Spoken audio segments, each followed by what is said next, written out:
Welcome, welcome, welcome, everybody, to another great episode of Real Life Matters. And of course, I am your host, DBoss.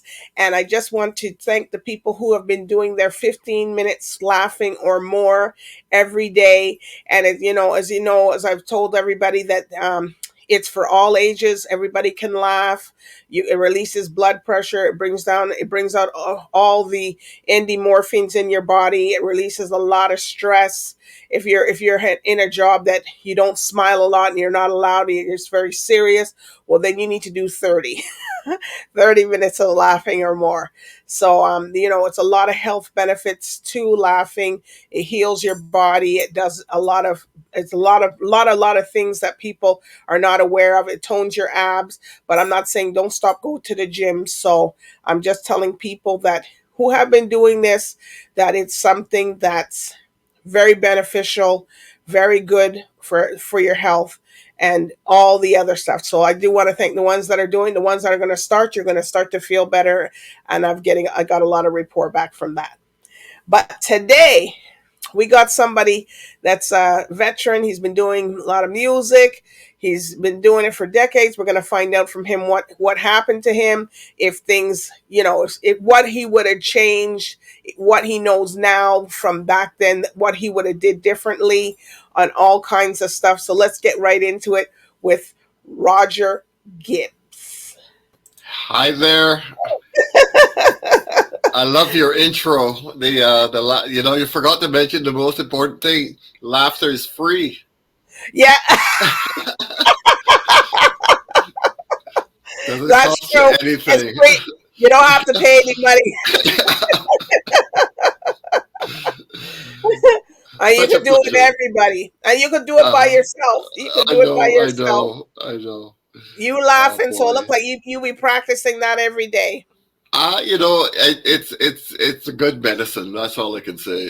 Just like so many things in life we take for granted that are free, and we go off searching for the answers elsewhere and pay money and just going down all these different roads looking for the answer when the answer is right in front of us. Right. So here at Real Life Matters, we like to know everybody's cultural background, where they come from.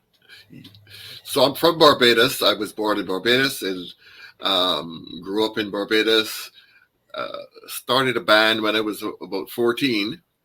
So I got into the music pretty young, primarily because my older brother was a professional musician with a group called the Merry Men.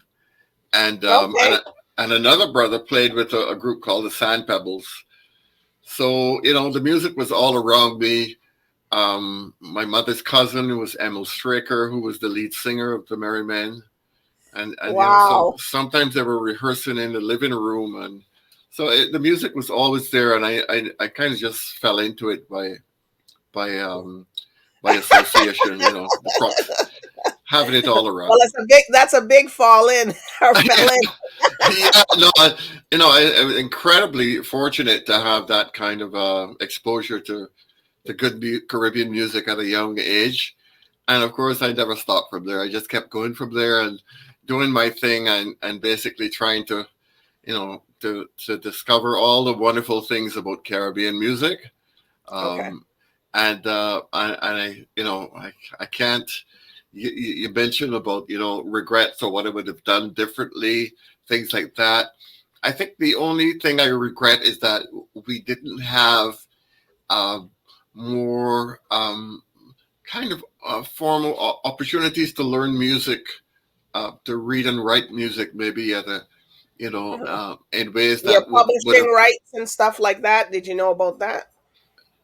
No, and nothing about, the whole business of music was never on our radar. We were never given any instruction in that regard. So we had to kind of figure it out as we went along.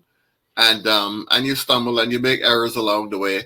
But, that it's been a wonderful journey, and I've been very blessed. And, I always remind myself that, I come from a small, beautiful island in the Caribbean, had a very supportive and loving family. What more could I ask for? I should be great. Well, my family's from Barbados too, so fantastic. So we have to be grateful for. We got the Boss Sticks and the Grants and Carters.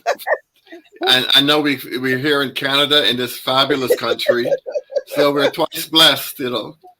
Right. All right. So, who have you, Roger, have you performed with? I guess at a young age, I with the Merry Boys, which the group was kind of given that name because of the association with my brother, and we went to Jamaica. I remember in I think it was 1968. This is the late '60s, and performed on a big show in Kingston called. It was a big charity fundraiser that they did every year, called Nuggets for the Needy, and the big star was Johnny Nash, and there were all these big acts on the show, the Tomorrow's Children, and these Desmond Decker, and all these big artists were featured. And the next day on the big picture and headline on the show was a picture of my group, the Merry Boys, because they were so kind of captivated by this little group of teenage boys. And I guess we were the very early kind of boy band. The whole idea of a little boy Yes. band, and these cute little boys singing calypso. And we were just the darling of the audience. They just loved us, lapped us up. So that we kind of stole the show stole the thunder from Johnny Nash. So I thought that was such a, I look back on it now, and at the time it was like, oh well, whatever. It's not a big deal. You don't really appreciate what's happening at the time, but looking back now, I thought I can't imagine Johnny Nash would have been very happy. All right. So you've done collaborations with other people, correct? Oh yeah, I working with the next group that I worked with from 1970 to 75, the Sand Pebbles. I got to tour throughout the Caribbean and share the stage with the Mighty Sparrow and Lord Kitchener and a lot of the big acts out of Trinidad, and just traveling to Canada, to Montreal, to Toronto, to New York. We played a week at the Apollo Theater in New York, which was quite an exciting time. And so, I really cut my teeth, and I was very fortunate to at a young age to experience a lot of things that, I'm very privileged in that regard. Wow. All right. So, who would you like to do a collaboration with now in this time that you haven't done one with? Wow, that's a good question. Well, there's lots of different artists. I would just love the opportunity, to work with people like David Rudder. I had back in the late '70s, I worked with Mighty Gabby quite a bit.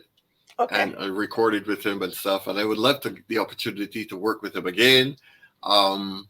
But there's a long list. I don't know where to begin because there's so many. Well, you could say three. Well, four. Say four. So, because you never know who listens here to the show, and then they'll reach out to you. Well, certainly, David Rudder. I would love the opportunity to work with some, the top arrangers, maybe in Calypso, that are up there. People like oh gosh, my mind is going spinning now, trying to come up with zero, one person or two people. But there's I've also loved the idea of stepping outside of the Caribbean and getting to work with artists that that I would never have the chance to work with, given the type of music that I do. Right. So in that regard, I would have loved the opportunity to work with a Gordon Lightfoot if he were still around, or people like that. Okay. And just I can't. It's a tough question to answer because there's so many. Anybody from Trinidad or St. Lucia or. I want to work with Marva Newton. Okay. Marva is a great guitarist, great singer. I would love the chance to work with her.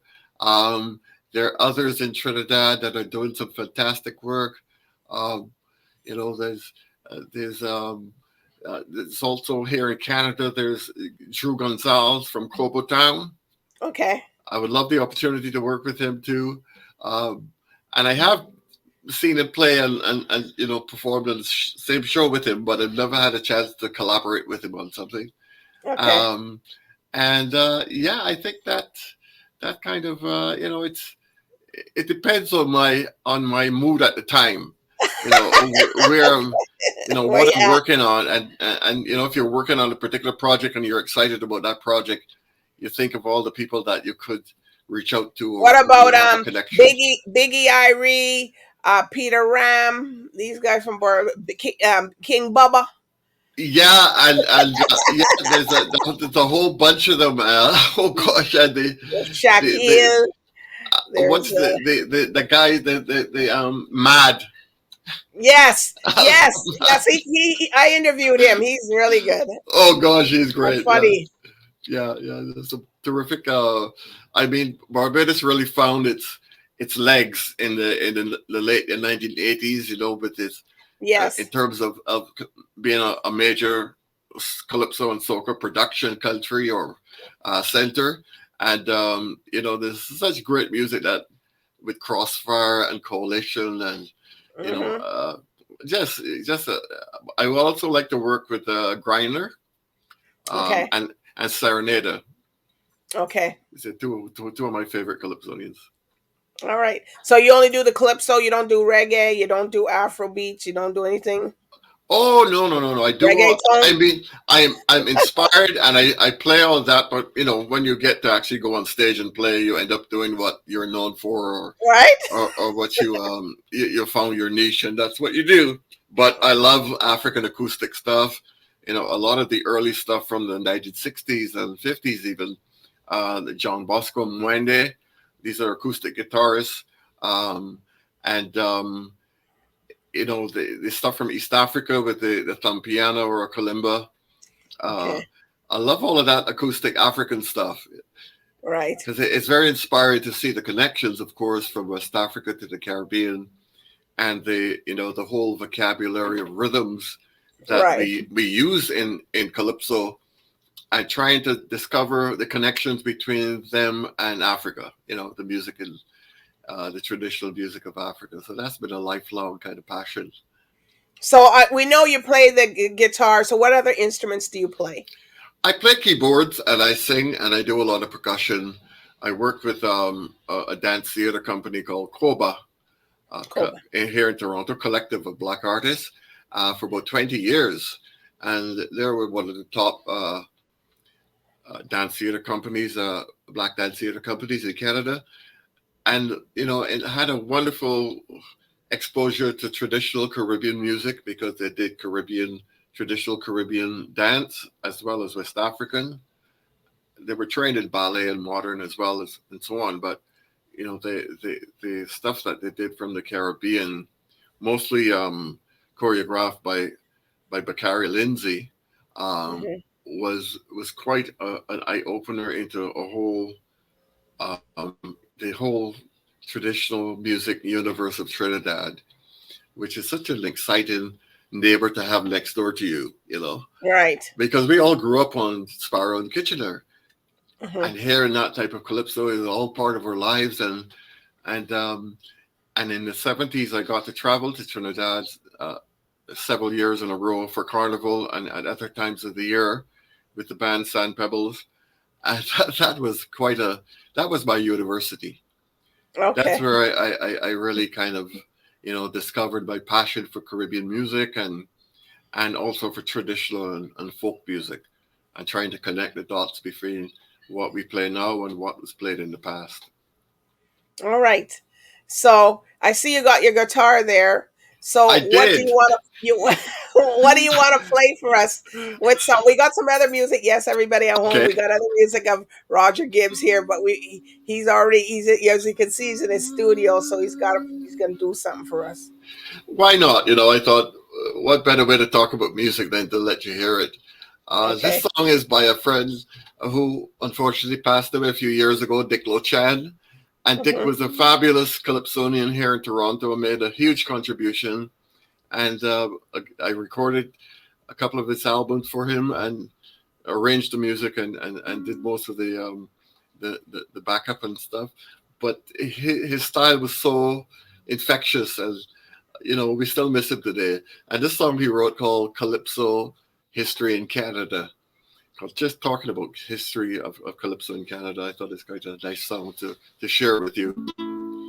Die, die, die, die, die, die, die, die, badam, badam, de, be doi, doi, badam, badam, de, di, di, doi, bidam, bra, bra, bra, bra, de.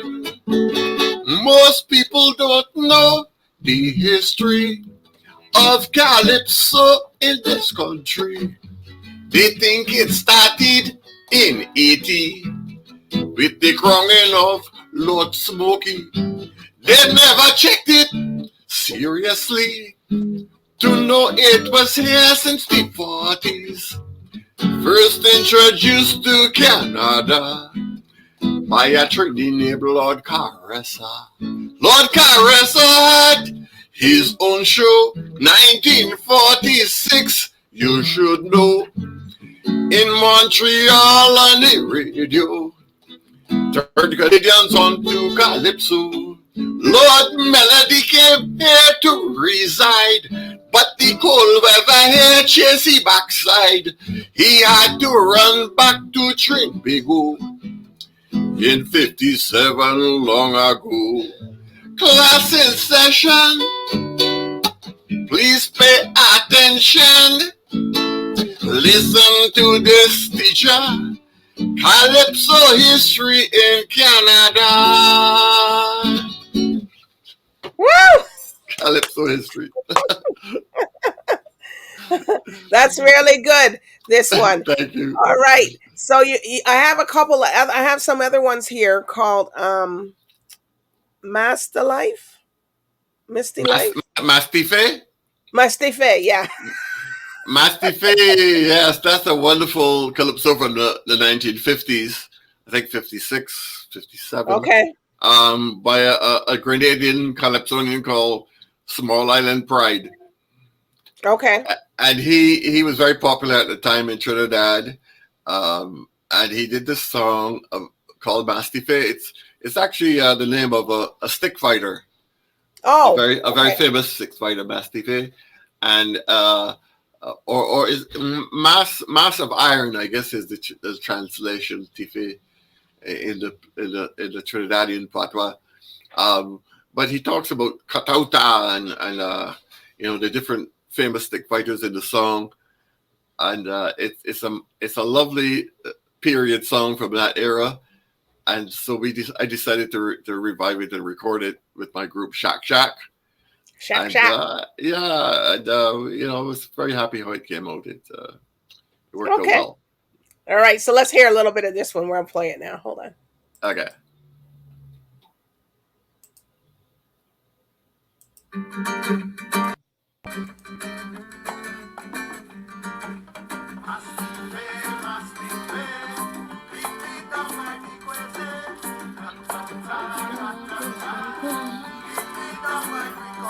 While I'm waiting for this carnival, to jump up with these criminals, I go arm myself with a big stick.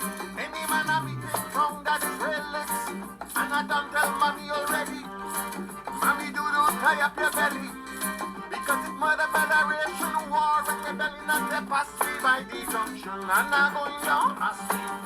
Mastife, repeat down my request. Katauta. Well, to show you I ain't for trouble, on my right hand is my steel knuckle. With your cut in my left pocket, and my finger on my jacket.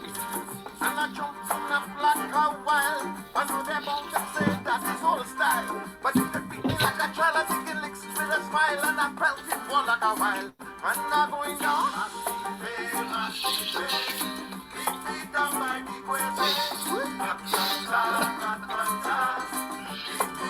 Don't make me go now.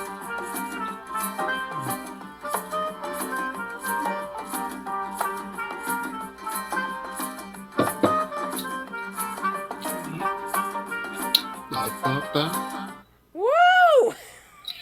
Yeah, that's SHAK SHAK. SHAK SHAK. Do you have a video to that one or no? I think we did. I did post something on YouTube. It might be up there somewhere. Oh, okay.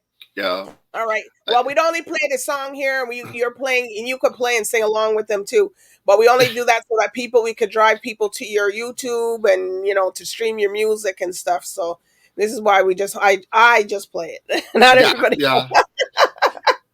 All right. So Well, tell us about this one, Barbados Carnival. Barbados Carnival is another sort of old style calypso. Right. This one has a slightly different feel to it. It's because calypso has many different styles of different types of rhythms that different flavors, comes in so many different flavors, and Okay. this one has its own unique flavor called. It's written by I'm trying to remember who wrote this song too. But it's written about Barbados Carnival, but it's not by Barbadian Calypsonians. It's also by a Calypsonian from, I believe, one of the neighboring islands, and Okay. but he is just going on about this carnival in Barbados, but it's such an infectious kind of song that I thought they would be a nice song to include in the selections. All right. So here we go. Here we're gonna hear this now. Uh-huh. Uh-huh. Uh-huh.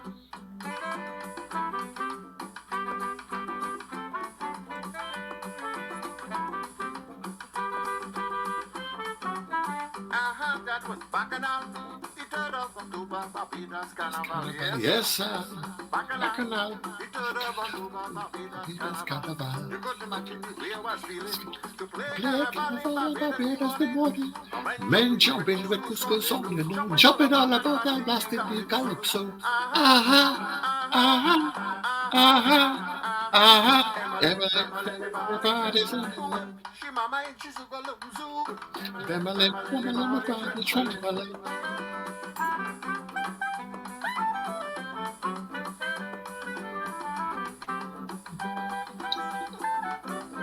I jumped like a grasshopper, the head reached out to the planet Jupiter.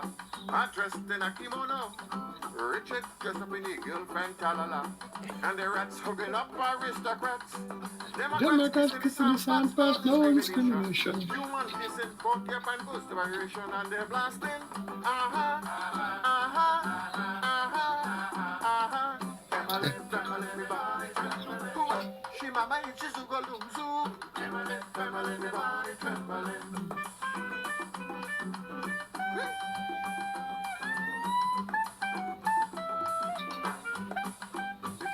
Wow. But it's you're hearing Barbados Carnival. That's not that. It's Barbados cropped over. This was written way back, even before Cropover probably started back up into the 75. But you can tell by the songs that I'm a bit of an old school kind of guy. Right. I love the older classic calypso. Okay.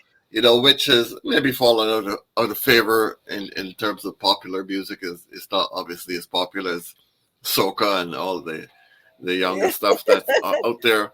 But there's a lot of stuff going on in the old classic calypso repertoire that's so exciting and so wonderful to work with. Okay. So tell us about this Minuet. Emilet, is that what? Emilet, yeah. Emilet. Okay. Emilet is actually the chant comes from a traditional ballet drumming and dance chant that was part of the repertoire of Koba, the dance company, and it was just this call and response ballet chant, Congo ballet chant that was put to dance, and it's a beautiful piece. And some years after I left the group, I thought this is such a song stayed with me, and I ended up writing a couple of verses and creating a full song out of what was just a call and response chant. So it was a way of kind of bringing back to the contemporary interpretation of a traditional Congo ballet song as part of that ballet tradition, which evolved in the 19th century on the sugar plantations, especially in the French Creole settings in the French islands or the French controlled Okay. islands, and in Trinidad, which had a very heavy French influence early on. So this song called Emelette is basically singing about this young lady who is the ballet queen. She dances and she's beautiful, and it's about showing off this style of dance and music, which is indigenous to the Caribbean. All right. So here we go.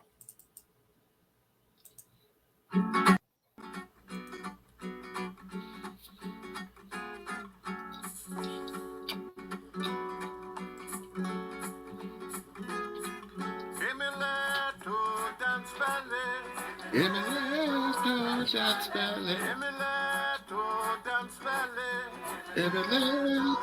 Dance ballet. In the words of my grandfather, when the belly drum arose, the dancers begin to gather to pour out their hearts and souls.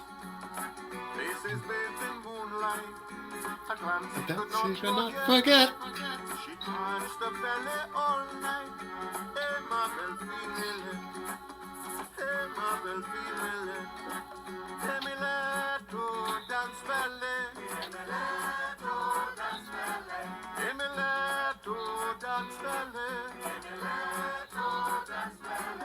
me let you good dance the belly, girl.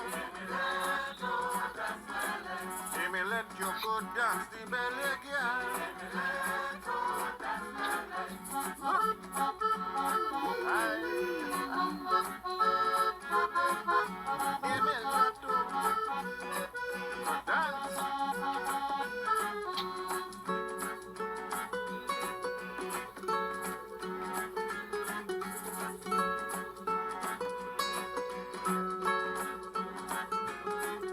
Wow, I like that one too. Thank you. Thank It's you. really, it's because you hear all the instruments and you hear everything. Sometimes in the calypso, the soca, and the new ones today, it's so Yeah. bam, bam, bam, Yeah. You're hearing It's a the different. instruments, but you're not hearing them. Yeah, well, I mean, today it's a lot about pyrotechnics, and the sound of the music has certainly shifted dramatically towards the bottom end. The bass is a lot louder. The drums, usually the foot drums, are enormously important in the music to drive the pulse. Yes. But in the group like SHAK SHAK, which I work with, we don't use a drum kit. We just use a conga drummer, and percussion, and we have accordion, we have saxophone, clarinet, and of course I play guitar. We have Pan Man Pat, a friend of mine, who on steel drum. So it's an interesting combination of acoustic instruments that gives a very unique sound. All right. So, what type of legacy, when you transition on, that you want to leave here with your music? I want people to see Calypso as something that has eternal value. It's not just popular music, and it's not popular anymore, so it can be discarded. No, it has an intrinsic value as a very expressive music of the 20th century.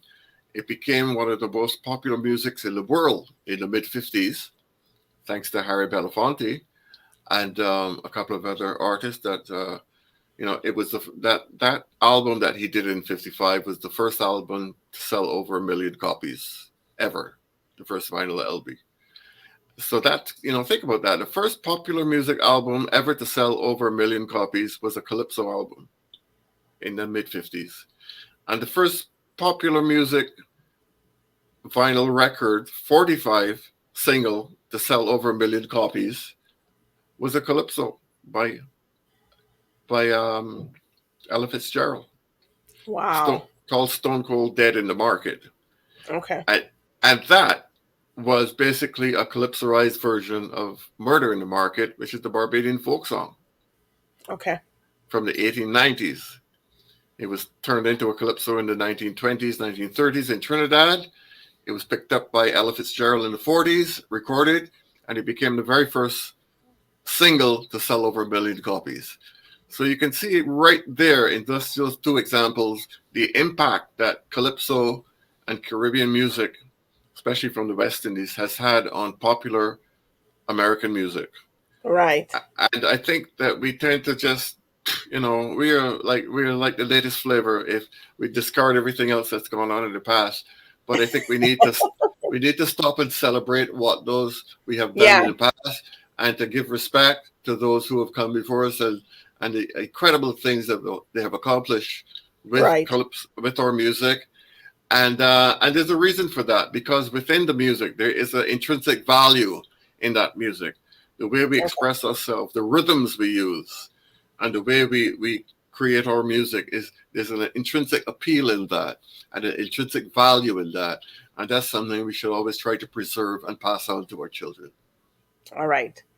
So what are you working on now, or were you anything coming up? Oh gosh, what I'm working on a few things. I'm at York University doing a master's on calypso music, actually. Okay. So I just started last year, so this is my second year now, and so I've kind of stepped back on a few other things, but I'm still active in the calypso community. This summer, I organized a series of drumming and singing summer camps for kids, Okay. which was really very successful. And just generally, playing the music, recording music, promoting the Calypso organization here in Toronto to help, again, pass on the art form to a younger generation, let them carry the baton. But Okay. it's not easy. Calypso doesn't have the same profile as soca does, and the same popularity. So it requires a bit of work to reach out to the younger people and to convince them that singing calypso can offer them something in terms of their artistic development if they're interested in developing as an artist, as a singer, as a musician. Calypso has a lot to offer in terms of understanding the rhythm of the Caribbean and the rhythmic sensuality and flavors that come out of that music. And of course, in telling the stories that we tell in our calypso songs. All right. Wow. You got a lot of things there going on. So, so people can reach out to you if they want to be trained or stuff like that. I have a program going on in Oakville. There's an acoustic ensemble. We have cuatros, we have ukuleles, we have guitars, we have percussion. We use a big marambula bass, which is a traditional Caribbean box bass. Okay. And so I work on that. I've been doing that for the last 5-6 years in Oakville. And up at York, I'm doing a drum circle, doing traditional Caribbean chants and drumming rhythms. Okay. But anyone wants to reach out to me at any time, I'm very happy to hear from them. And always excited to talk about music, and certainly excited to talk about calypso. All right. So are there any shout outs that you want to give to your people over the years that supported you? Well, that's a long list. How much time do you No, I would like to particularly shout out to my mentor in Jamaica, in Kingston, Elambe Motley, who I worked with in the 80s at the Ministry of Culture. But we set up the National Cultural Foundation in Barbados at that time. He did. I was under his leadership, working with music area, and we set up. We basically laid the foundation for the Barbados explosion that happened in the 80s. Because as you know, Barbados in the 70s and 60s, there was not the same amount of calypso and music production going on. But after, say, the seminal period was probably Carifest in 1981, which Barbados hosted that year. It was over 33 countries from across the Caribbean descended on Barbados for 2 weeks. And that was the first time Barbadians ever saw the Caribbean in one place. We may hear one thing or have a connection with Trinidad or Grenada or Guyana or Dominica, Puerto Rico, but we never see this all in one place and one festival, and this was the first opportunity Barbadians got to experience that, and it was absolutely blew everybody's mind. And Wow. it set the stage for what happened in the 1980s, where Barbados was finally able to find its feet, to find its legs, and to establish itself as a serious contender when it comes to Calypso and Soca. And, Yeah. you know, of course, the Trinidadians talk about the Bajan invasion and all of that. Well, that was I think we invaded them. yeah. You know, we were nurtured on their music in the 60s and 70s, and then we come in the 80s, and we're starting to deliver it. You know, in a way, it took them by surprise. I think, you know, when they started to hear all this wonderful music coming out of Barbados from Gabby and Griner and Plastic Yes. Bag and Ross Hiley and you name it, you know, a whole slew of them that went down there and made a name for themselves. All right. So definitely shout out to Elombe. He's my hero. He's my mentor. And of course, he's the uncle of the current prime minister. So a very, you know, a very illustrious family when you talk about the Maltese in Barbados. Okay. Yeah. All right. And okay, so where can people, if they want to find you on your social medias to follow you, where can they see you? Where can they find you? Social media, I'm on Facebook. You know, get on Facebook. I'm old school. You know, I have a hard time keeping up with all the platforms, the Instagrams and the Twitter and all that. So I just give up. It's a lot. It's a lot. Yeah, I need time to play my music and to do my stuff, and you know, it's hard to maintain that kind of public kind of profile. But I'm on Facebook, and I do interact with Facebook, or they can email me at rogergibbs.email@gmail. All right. Well, it's been a pleasure, Roger. You got to come back when you got your other stuff coming on. At least everybody got to see the legendary Roger Gibbs, and and he's very familiar with the Calypso legacy and the history of it. So, you know, I insist you guys follow him. Don't leave him out, because he's here to stay. I ain't going nowhere. He ain't going nowhere. Thank you, people. I really enjoyed it. All right, this vision is staying. All right, so I do want to thank the viewers tonight for tuning in here with legendary Roger Gibbs and ourselves. So good night, everybody, and bye for now. Take care. Thank you. Goodbye.